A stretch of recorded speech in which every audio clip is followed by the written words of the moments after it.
నమస్కారం వార్తలకు స్వాగతం. ముందుగా ముఖ్యాంశాలు. కొండాపూర్లోని ఏరియా ఆసుపత్రిలో టీ డయాగ్నోస్టిక్ హబ్ల వర్చువల్ ప్రారంభోత్సవం. హాజరైన మంత్రి Harish Rao.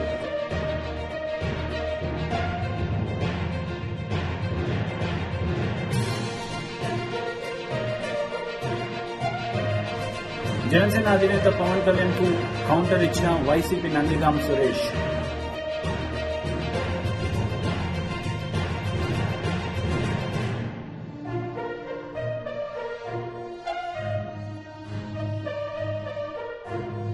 Sickle cell anaemia elimination ప్రారంభించిన ప్రధాని మోదీ.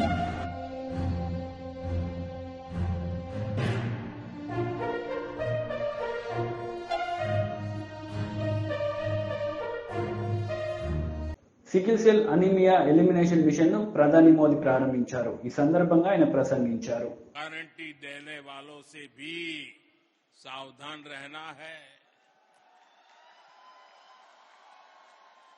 और जिन लोगों की अपनी कोई गारंटी नहीं है वो आपके पास गारंटी वाली नई नई स्कीम लेकर आ रहे हैं। उनकी गारंटी में छिपे खोट को पहचान लीजिए। झूठी गारंटी के नाम पर उनके धोखे के खेल को भांप लीजिए। साथियों, जब वो मुफ्त बिजली की गारंटी देते हैं तो इसका मतलब है कि वो बिजली के दाम बढ़ाने वाले हैं। जब वो मुफ्त सफर की गारंटी देते हैं तो इसका मतलब है कि उस राज्य की यातायात व्यवस्था बर्बाद होने वाली है।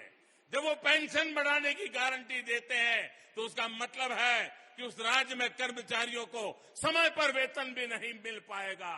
जब वो सस्ते पेट्रोल की गारंटी देते हैं तो इसका मतलब है कि वो टैक्स बढ़ाकर आपकी जेब से पैसे निकालने की तैयारी कर रहे हैं।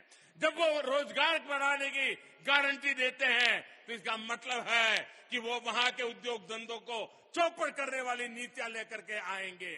कांग्रेस जैसे दलों की गारंटी का मतलब नियत में खोट और गरीब पर चोट, यही है उनके खेल। वो 70 सालों में गरीब को भरपेट भोजन देने की गारंटी नहीं दे सके, लेकिन ये प्रधानमंत्री गरीब कल्याण योजना से 80 करोड़ से ज्यादा लोगों को मुफ्त राशन की गारंटी मिली है। मुफ्त राशन मिल रहा है।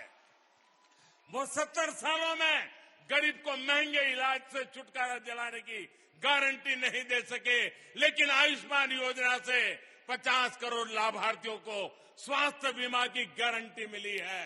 वो 70 सालों में महिलाओं को धुएं से छुटकारा दिलाने की गारंटी नहीं दे सके, लेकिन उज्ज्वला योजना से करीब 10 करोड़ महिलाओं को धुआं मुक्त जीवन की गारंटी मिली है। वो 70 सालों में गरीब को पैरों पर खड़ा करने की गारंटी नहीं दे सके, लेकिन मुद्रा योजना से 8.5 करोड़ लोगों को सम्मान से स्वरोजगार की गारंटी मिली है। उनकी गारंटी का मतलब है कहीं ना कहीं कुछ गड़बड़ है। आज जो एक साथ आने का दावा कर रहे हैं, सोशल मीडिया में उनके पुराने बयान वायरल हो रहे हैं। वो हमेशा से एक दूसरे को पानी पी पी करके कोसते रहे हैं। यानी विपक्षी एकजुटता की गारंटी नहीं है। ये परिवारवादी पार्टियां सिर्फ अपने परिवार के भले के लिए काम करती आई है। यानी उनके पास देश के सामान्य मानवीय के परिवार को आगे ले जाने की गारंटी नहीं है। जिन पर भ्रष्टाचार के आरोप हैं वो जमानत लेकर के बाहर घूम रहे हैं। जो घोटालों के आरोपों में सजा काट रहे हैं वो एक मंच पर दिख रहे हैं। यानी उनके पास भ्रष्टाचार मुक्त शासन की गारंटी नहीं है।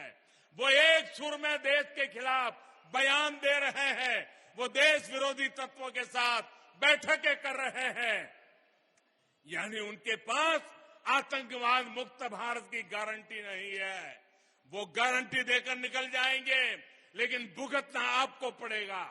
वो गारंटी देकर अपनी जेब भर लेंगे, लेकिन नुकसान आपके बच्चों का होगा। वो गारंटी देकर अपने परिवार को आगे ले जाएंगे, लेकिन इसकी कीमत देश को चुकानी पड़ेगी। इसलिए आपको कांग्रेस समेत ऐसे हर राजनीतिक दल की गारंटी से सतर्क रहना है। కొండాపూర్లోని ఏరియా ఆసుపత్రిలో టీ డయాగ్నోస్టిక్ హబ్ల వర్చువల్ ప్రారంభోత్సవం జరిగింది. ఈ కార్యక్రమానికి మంత్రి హరీష్ రావు హాజరై ప్రారంభించారు. ఈ సందర్భంగా పలు అంశాలపై ఆయన మాట్లాడారు. 4 రకాల పరీక్షలు ఉచితంగా చేస్తా ఉన్నాం. ఈ రోజు నుంచి ఆ పరీక్షల సంఖ్యను 134కు పెంచడం జరిగింది. సో ప్రజలకు 134 రకాల పరీక్షలు ఉచితంగా చేసే కార్యక్రమాన్ని ఈ రోజు ప్రారంభించడం జరిగింది. అంటే ఏ రాష్ట్రంలో ఏ మారుమూల ప్రాంతమైనా, ఏ పిహెచ్సి అయినా, ఏ బస్తీ దవాఖానాలో మీరు శాంపుల్స్ ఇస్తే అవి టీ డయాగ్నోస్టిక్ సెంటర్లో ప్రాసెస్ చేసి 24 గంటల్లోగా ఆ పరీక్షా ఫలితాలు డాక్టర్ గారికి, పేషెంట్ గారికి మొబైల్ ఫోన్లో పంపించడం జరుగుతుంది. దేశంలోనే ఈ రకంగా రాష్ట్ర వ్యాప్తంగా 134 రకాల పరీక్షలు ఉచితంగా చేసే కార్యక్రమం ఇలా గౌరవ ముఖ్యమంత్రి కేసీఆర్ గారి నాయకత్వంలో మన తెలంగాణ రాష్ట్రంలోనే మొట్టమొదలు చేసుకోవడం జరుగుతూ ఉంది. అదేవిధంగా రేడియాలజీ ల్యాబ్స్ కూడా ముఖ్యంగా ఇది మహిళలకు సంబంధించి మెమోగ్రామ్ అంటే క్యాన్సర్ కు సంబంధించి మరి పరీక్ష చేయడము, అదేవిధంగా అక్కడ high end ultrasound machine TIFFA scan గాని ఇతర స్కానింగ్లన్నీ కూడా ఉచితంగా చేసేటువంటి high end ultrasound machine, 2D echo machine, x ray machine ఇవన్నీ కూడా ఏర్పాటు చేస్తూ అన్ని జిల్లాల్లో కూడా చేశాం. రాష్ట్రంలో ఇప్పుడు 33 జిల్లాల్లో 31 జిల్లాల్లో టీ డయాగ్నోస్టిక్ సెంటర్ మరియు రేడియాలజీ ల్యాబ్ ఇప్పటికే వచ్చింది. ఇంకొక 2 జిల్లాల్లో పనులు జరుగుతూ ఉన్నాయి. నారాయణపేట్ అండ్ మేడ్చల్ ఈ 2 జిల్లాల్లో కూడా త్వరలోనే పూర్తి చేసి అక్కడ కూడా సేవలు అందుబాటులోకి తెస్తాం. ఇవాళ 31 జిల్లాల్లో టీ డయాగ్నోస్టిక్ రేడియాలజీ సేవలు అందుబాటులోకి వచ్చినాయి. రాష్ట్రంలోని అన్ని జిల్లాల్లో అన్ని పిహెచ్సిల్లో 134 రకాల పరీక్షలు ఉచితంగా చేసే కార్యక్రమం కూడా ఈ రోజు ప్రారంభించడం జరిగింది. ఈ సందర్భంగా మరి ఈ రోజు మరో ముఖ్యమైన విషయం ఏంటంటే ప్రపంచ వైద్యుల దినోత్సవం. మన తెలంగాణ డాక్టర్లు చాలా అద్భుతంగా కరోనాలో పనిచేశారు, ప్రజల ప్రాణాలు కాపాడారు, ఎంతో కష్టపడి ఇవాళ మరి కరోనాలో ప్రజల ప్రాణాలు కాపాడారు. అంతేకాకుండా మరి అదే డాక్టర్లు ఇవాళ తెలంగాణ మన దేశంలోనే వైద్య ఆరోగ్య రంగంలో అగ్రగామిగా నిలబడడానికి కృషి చేసినటువంటి డాక్టర్లందరికీ ప్రపంచ వైద్యుల దినోత్సవ సందర్భంగా వారికి నా హృదయపూర్వక శుభాకాంక్షలు. ఆ డాక్టర్లందరికీ ఇవాళ మెరుగైన సేవలు అందించి తెలంగాణను ఒక అత్యుత్తమమైన ఆరోగ్య తెలంగాణగా మార్చడానికి కృషి చేసిన డాక్టర్లందరికీ నా హృదయపూర్వకమైన ధన్యవాదాలు, కృతజ్ఞతలు రాష్ట్ర ప్రభుత్వం పక్షాన, రాష్ట్ర ప్రజల పక్షాన. మాజీ MLA NVSS Prabhakar press meet నిర్వహించారు. ఈ సందర్భంగా పలు అంశాలపై ఆయన మాట్లాడారు. ఈ రాష్ట్రంలో ఉన్నటువంటి దళితులందరికీ అర్హులైనటువంటి వాళ్ళకి ఆ 3 ఎకరాలు ఇవ్వనందుకు దళిత జాతికి ఈ రాష్ట్రానికి క్షమార్పణ చెప్పాలి. ఈ రాష్ట్రంలో ఉన్నటువంటి నిరుపేదలకి, ఇల్లు లేని కడుపేదలకి ఈ 10 సంవత్సరాల్లో డబుల్ బెడ్రూమ్లు కట్టిస్తామని పదే పదే ప్రతి మీటింగ్ లో, శాసనసభలో, ప్రతి సందర్భంలో చెప్పినటువంటి ఒక ముఖ్యమంత్రి ఇప్పటి వరకు అర్హులైనటువంటి పేదలకు డబుల్ బెడ్రూమ్లు ఇవ్వనందుకు, కావాల్సినన్ని కట్టనందుకు, కట్టినవి ఇంకా ఇవ్వనందుకు ఈ రాష్ట్ర ప్రజానికానికి ఆయన క్షమార్పణ చెప్పాలని చెప్పని భారతీయ జనతా పార్టీ డిమాండ్ చేస్తోంది. ఇకపోతే వీళ్ళు చాలా గొప్పగా చెప్పుకుంటున్నటువంటి మిషన్ భగీరథ, మిషన్ కాకతీయ ఇప్పటికీ ఈ రాష్ట్రంలో ఉన్నటువంటి అనేక గ్రామాల్లో, అనేక నగరాల్లో, అనేక బస్తీలలో, కాలనీలలో కూడా మంచినీళ్లు లేక, మంచినీళ్లు రాక, కావాల్సినన్ని నీళ్లు విడుదల చేయక, పైగా నీటికి పన్నేంటి అని మాట్లాడినటువంటి ఒక అధ్యక్షుడు కేసీఆర్ కొత్తగా 300, 500, 800 వసూలు చేస్తున్నందుకు ఈ రాష్ట్ర ప్రజానికానికి క్షమార్పణ చెప్పాలి.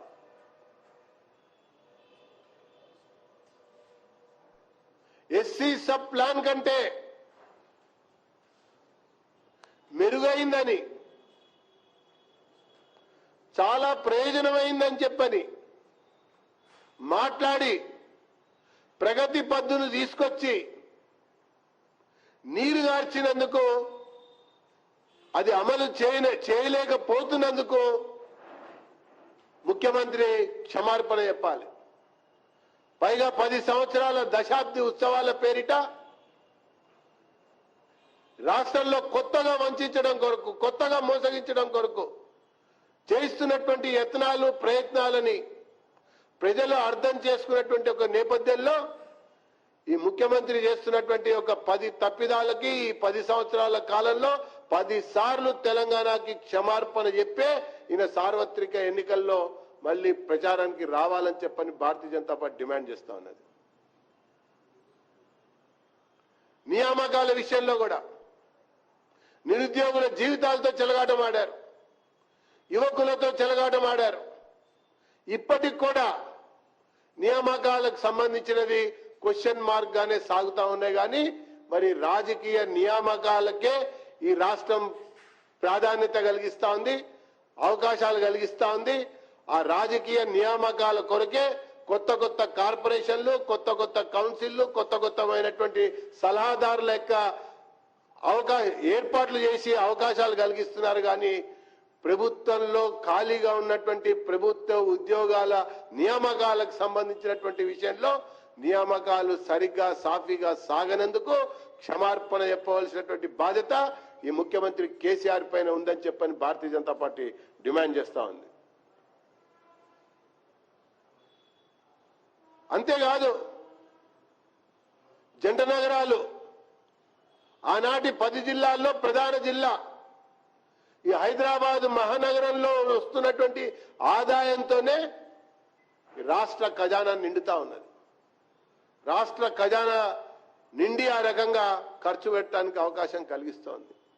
ఈ హైదరాబాద్ మహానగరంలోనే మిషన్ కాకతీయ అమలు జరగదు.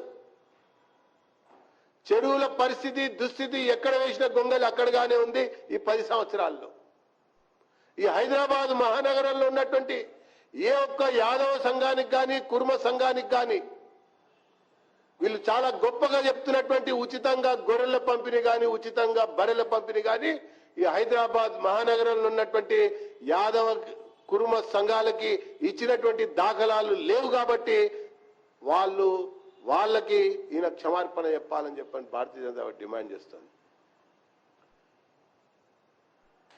చెరువులలో మత్స్య సంపద విషయంలో కూడా అసలు హైదరాబాద్లో ఈ పథకాలు ఎందుకు అమలు జరగటల్లా? ఇక్కడ ఉన్నటువంటి సోదరులకి, ఇక్కడ ఉన్నటువంటి వర్గాలకి, ఇక్కడ ఉన్నటువంటి ఆ పథకాన్ని లబ్ధి పొందేటువంటి అవకాశం లేకుండా ఈ కేసీఆర్ చేస్తున్నందుకు జిహెచ్ఎంసీలో పాఠం నేర్పారు, గుణపాఠం చెప్పారు. ఇప్పుడు మళ్ళీ సార్వత్రిక ఎన్నికల్లో చెప్పబోతున్నారు అన్నటువంటి విషయాన్ని నేను మనవి చేస్తా ఉన్నా. కాబట్టి క్షమార్పణ చెప్పాలి వీళ్ళు. ఇకపోతే విభజన చట్టం గురించి కూడా ఎక్కువగా మాట్లాడుతూ ఉన్నారు. ముఖ్యమంత్రి మాట్లాడే స్థితిలో లేడు. అంతకంటే ముఖ్యమంత్రికి అసలు విషయం తెలుసు కాబట్టి కొత్తగా పగ్గాలు చేపట్టేటువంటి కొడుకు మాత్రం రోజు విభజన చట్టం. వైసీపీ నందిగాం సురేష్ మీడియా సమావేశం నిర్వహించారు. ఈ సందర్భంగా పవన్ కళ్యాణ్ కు వైసీపీ నందిగాం సురేష్ కౌంటర్ ఇచ్చారు. అవసరం లేదు, బీజేపీతో నాకు సంబంధం లేదు, చంద్రబాబు నాయుడుతో నాకు సంబంధం లేదు. ఎవరి డాటా నా డాటా ఎవరి దగ్గర లేదని నువ్వు చెప్పుకున్న కాన్సెప్ట్ ఏమైనా ఉంటే సింగిల్ గా పోటీ చేస్తాను, వాళ్ళందరిని ఎదిరించు. నీకు దమ్ముంటే 24 గంటల తొక్కి నారదేస్తారు నీ దాళ్ళు, తెలుసా? వీళ్ళందరూ అనుకుంటున్నారు, నువ్వు గమనించుకో ఒకసారి. నువ్వేది ఉచిత హామీలు దొరికినట్టుగా ఉచితంగా రోడ్డు మీద ఎవడు చెవులో చెప్తే తీసుకొచ్చి మాట్లాడినన్ని నిజాలైపోతే ఏంటి? కాబట్టి నువ్వేమనుకుంటే చేసుకో, కానీ నీ గురించి ఏమనుకుంటున్నారో మిగతా నాయకులు తెలుసుకో ఒకసారి. ఏమండి, 2014లో పవన్ కళ్యాణ్ చంద్రబాబు నాయుడు కలిసి పోటీ చేసినప్పుడు చంద్రబాబు నాయుడు అనుభూశాలని చెప్పిన పవన్ కళ్యాణ్ 2019లో ఎందుకు విడిపోయాడు? 2019లో అమరావతి, అది అమరావతి నిజంగా ఒక సామాజిక వర్గానికి సంబంధించిన వ్యక్తి అని ఎందుకు మాట్లాడాడు? 2019లో 2014, 2019 డెవలప్మెంట్ చూసుకోండి ఒకసారి చూడండి. పవన్ కళ్యాణ్ చూడమనండి. అప్పుడు చంద్రబాబు నాయుడు మంచి అట్లయ్యాడు, ఇప్పుడు మళ్ళీ చంద్రబాబు నాయుడు అట్లా మంచి అయ్యాడు. ఏ రకంగా మంచి అయ్యాడు పవన్ కళ్యాణ్ గారికి అర్థం కావట్లేదా? జగన్మోహన్ రెడ్డి గారు ఇచ్చిన 4 సంవత్సరాల పాలన, చంద్రబాబు నాయుడు 5 సంవత్సరాల పాలన ఒకసారి బేరీజ్ చేసుకొని చూడండి. ఒక్క దాంట్లో అవినీతి ఆరోపణ చేయగలుగుతారు మీరు? ఇదిగో ఇందులో జరిగిందని చెప్పగలుగుతారా? ఈయనంట వైసీపీ పోవాలంట. నువ్వు అసలు ముందు ఎమ్మెల్యేగా గెలువు, ఏది పోవటం తర్వాత సంగతి. కానీ ముందు నామినేషన్ వేసి నామినేషన్ ఫామ్ అన్ని కూడా కరెక్ట్ గా చేసుకో. ఎక్కడేమో సంతకాలు పెట్టాలో చూసి పెట్టి నువ్వు ఎమ్మెల్యేగా పోటీ చేసి ఒకసారి గెలిచి అసెంబ్లీ గేట్ కాడకు వచ్చి ఒకసారి నేను ఎమ్మెల్యేనని చెప్పు. ఒకసారి అసెంబ్లీ గేట్ కాడ నిలబడి, నీకు అలవాటే కదా ఎక్కడ పడితే అక్కడ ఫోటోలు ఫోజులు ఇయటం. అసెంబ్లీ గేట్ కాడ ఇదిగో నేను ఎమ్మెల్యేగా వచ్చాను, ఎమ్మెల్యేగా గెలిచానని చెప్పి లోపలికి వెళ్ళే ముందు జనాలకు ఒకసారి చెయ్యపు. అప్పుడు తెలిసింది నీ సత్తా ఏంటో. ఇవన్నీ తర్వాత ఎడుద్దు. గాని జగన్మోహన్ రెడ్డి గారి ప్రభుత్వయాంలో జగన్మోహన్ రెడ్డి గారు ఉన్న 4 సంవత్సరాల పాలనలో ప్రజలందరూ కూడా సస్యశ్యామలంగా ఉన్నారు, చాలా సంతోషంగా ఉన్నారు. అన్నగారిన మధ్యతరగతి అన్ని రకాల వాళ్ళందరూ బాగున్నారు. చంద్రబాబు నమ్ముకున్న కొంతమంది దాయాదులు బాధ ఉండొచ్చు, వాళ్ళకు ఉంది కాబట్టి ఏడుపులన్నీ కూడా వాళ్ళందరూ కొమ్ముగాస్తా ఉన్నాడు. పెత్తందారులు కానీ పేదోడు జరిగే యుద్ధంలో పెత్తందారులతో పవన్ కళ్యాణ్ చంద్రబాబు నాయుడు పనిచేస్తా ఉంటే, రామోజీరావు ఈనాడు ఏబిఎన్ వీళ్ళందరూ కలిసి పనిచేస్తా ఉంటే, పేదోళ్ళందరి పక్కన జగన్మోహన్ రెడ్డి గారు, ఈ రాష్ట్ర ప్రజలందరి పక్కన జగన్మోహన్ రెడ్డి గారు పనిచేస్తా ఉన్నారు. రేపు యుద్ధంలో తేలుద్ది కదా ఎవళ్ళేంటనేది. వెయిట్. టీడీపీ జాతీయ అధికార ప్రతినిధి జీవిరెడ్డి మీడియా సమావేశం నిర్వహించారు. ఈ సందర్భంగా పలు అంశాలపై ఆయన మాట్లాడారు. ఒక 3-4 ఉంటే వాటిని ప్రారంభోత్సవం చేసి సిగ్గు లేకుండా వాటిని మీ అకౌంట్లో వేసుకుని దాన్ని అభివృద్ధి అని చెప్పుకుంటారా? అదేవిధంగా ఒక్కటి ఈరోజు అమరావతిలో ఏదైతే బిల్డింగ్స్ కడితే వాటన్నిటినీ ఏం చెప్పారు మీరు ఆ రోజు? గ్రాఫిక్స్ అవి కారిపోతున్నవి, సరైనటువంటి కట్టడాలు కాదు, క్వాలిటీ లేదన్నారు. మరి క్వాలిటీ లేకుండానే అవన్నీ గ్రాఫిక్స్ అయితేనే 4 సంవత్సరాల నుంచి మీరు హైకోర్టు బిల్డింగ్ కావచ్చు, అసెంబ్లీ భవనం కావచ్చు, సచివాలయం బిల్డింగ్ కావచ్చు, మిగతా ఏదైనా 200 దాకా ఉన్న అనుబంధ డిపార్ట్మెంట్స్ కావచ్చు, వివిధ రకాల శాఖలు, R&B కావచ్చు, మిగతా ఇట్లా అన్ని డిపార్ట్మెంట్స్ అవన్నీ బిల్డింగ్స్ మరి ఆ టైంలో రెడీ అయినాయి కదా. ఒక్కటంటే ఒక్కటి మేము వచ్చిన తర్వాత కట్టామన్నారా మీరు? ఒక్కటంటే ఒక్క బిల్డింగ్ మేము కట్టింది పడిపోయినట్టు కానీ క్వాలిటీ లేదన్నట్టు కానీ ఈ 4 ఏళ్లలో ఎక్కడైనా వచ్చిందా బయటికి? డీజీపీ ఆఫీస్ కావచ్చు, ఏపీ సిఆర్డీ అది కావచ్చు, ఎనీథింగ్ మీరు చెప్పండి. మేము వచ్చిన తర్వాత ఇదిగో ఒక్క బిల్డింగ్ కట్టాము, దాదాపు 200 హెచ్ఓడీలు ఉన్నాయి. అన్నిటికీ వివిధ ప్రాంతాల్లో కొన్ని రెంట్ తీసుకోవడమో కొన్ని పర్మనెంట్ భవనాలు కట్టాము. మేము ఇదిగో మేము వచ్చిన తర్వాత ఒక్క బిల్డింగ్ హెచ్ఓడీ కట్టాము, లేదా డీజీపీ ఆఫీస్ కొత్తది కట్టాము, కొత్త సచివాలయం కట్టాము, కొత్త సెక్రటేరియట్ కట్టాము. ఎందుకంటున్నామంటే అవన్నీ మీరు తాత్కాలికం అని చెప్పారు ఆ రోజు. మరి అవన్నీ తాత్కాలికము, గ్రాఫిక్స్ అయితే మీరు కట్టాలి కదా. మరి అవన్నీ తాత్కాలికము, గ్రాఫిక్స్ అయితే మీరు ఎలా ఉంటున్నారు రిటర్న్లో 4 ఏళ్ల నుంచి? మన మొహాలకి ఇంతవరకు ఒక బిల్డింగ్ కట్టింది లేదు.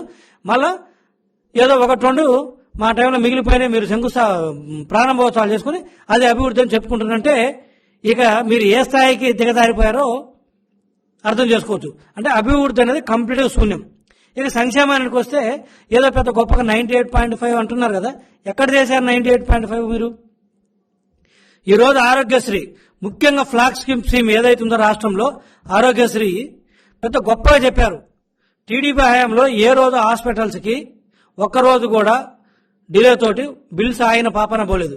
ఎప్పుడు టయానికి బిల్స్ ఇచ్చేవాళ్ళము. అన్ని రోగాలకి హాస్పిటల్కి వెళ్ళి ఆ రోజు పేదలు ఎవరైనా ఉంటే వాళ్ళకి జబ్బు వస్తే పోయి హాస్పిటల్లో చూపించుకునేవాళ్ళు. మేము ప్రభుత్వం తరపు నుంచి పేమెంట్లు చేసేసేవాళ్ళం ప్రాపర్గా ఇన్ టైంలో. ఈరోజు హాస్పిటల్స్ లెటర్స్ రాస్తున్నాయి, మాకు 9 నెలల నుంచి, సంవత్సరం నుంచి, 6 నెలల నుంచి మాకు డబ్బులు ఇవ్వట్లేదు. అందుకే మేము వస్తే కొంతమందిని కాదు, మేము వస్తే మేము ట్రీట్మెంట్ చేయట్లేదు అని హాస్పిటల్సే ఈరోజు ప్రభుత్వానికి లెటర్స్ రాసినవి. ఇవన్నీ ఆన్ రికార్డు ఉన్నాయి కదా. సో దాని అర్థం ఏంటి? మీరు ఆరోగ్యశ్రీని మొత్తం కంప్లీట్గా ఎత్తేశారు. ఈరోజు హాస్పిటల్స్ రాసే పరిస్థితికి ఎందుకు వచ్చినాయి? 1 నెల, 2 నెలలు, 3 నెలలు అంటే వెయిట్ చేస్తారు. అంటే సంవత్సరం నుంచి ఉండబట్టే కదా వాళ్ళు రాసింది. వాళ్ళు ఊరకు రాస్తారా? వాళ్ళ డ్యూస్ లేని అంటే మీరు ఇంకా సంవత్సరం డ్యూస్ పెడితే ఇంకెప్పుడు ఇస్తారు? అంటే దాన్ని ఎత్తేసే ఉద్దేశమే కదా. మీరు ఆరోగ్యశ్రీని కొనసాగించే ఉద్దేశం లేదంటానికి ఇది నిదర్శనము. సంవత్సరం నుంచి ఎవరైనా ఆపుతారా? ఇది ఎమర్జెన్సీ సర్వీసెస్. ప్రజల ఆరోగ్యము, వైద్యం అనేది ఎమర్జెన్సీ సర్వీసు. ఇలాంటి దాన్ని మీరు ఆపేశారంటే ఇంకేమనాలి? సో దాన్ని కంప్లీట్గా మీరు పక్కన పెట్టే ఉద్దేశం కనపడుతుంది. అదేవిధంగా ఫీజు రీయింబర్స్మెంట్. ఇంతకుముందు టీడీపీ హయాంలో గ్రాడ్యుయేట్స్కి కానీ పోస్ట్ గ్రాడ్యుయేట్స్ కానీ అంటే పీజీగా చదువుకునే వాళ్ళకు కూడా ఫీజు రీయింబర్స్మెంట్ పూర్తి వస్తుంటే ఈరోజు మీరు ఏం చేశారు? అసలు పీజీ వాళ్ళకి ఫీజు రీయింబర్స్మెంట్ తీసేశారు. విదేశీ విద్య 4 సంవత్సరాలు ఆపి మేము ఉన్నప్పుడు 5 పూర్తిగా ఇస్తే ఎంతమంది విద్యార్థులు ఎన్ని యూనివర్సిటీలు చదువుకున్నా కూడా మేము విదేశీ విద్య పూర్తిగా ఇస్తే మీరు 4 సంవత్సరాల పాటు ఆపేసి దాన్ని ఇప్పుడేదో తూతు మంత్రంగా మొదలుపెట్టి మేము విదేశీ విద్య ఇస్తున్నామంటారు. ఎవరికి ఇస్తున్నారు? ఎక్కడ ఇస్తున్నారు? మళ్ళీ దాంట్లో గొప్పగా మేము మంచి యూనివర్సిటీలో చేరిన వాళ్ళకి ఇస్తున్నాము పిల్లల్ని. వార్తలు ముగించే ముందు ముఖ్యాంశాలు మరోసారి. కొండాపూర్లోని ఏరియా ఆసుపత్రిలో టీవీ డయాగ్నోస్టిక్ హబ్ల వర్చువల్ ప్రారంభోత్సవం. హాజరైన మంత్రి Harish Rao.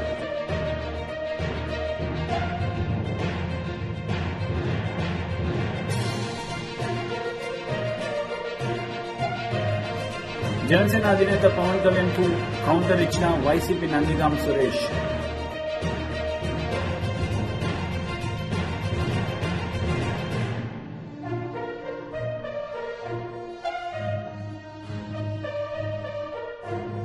Sickle cell anaemia elimination ప్రారంభించిన ప్రధాని మోదీ.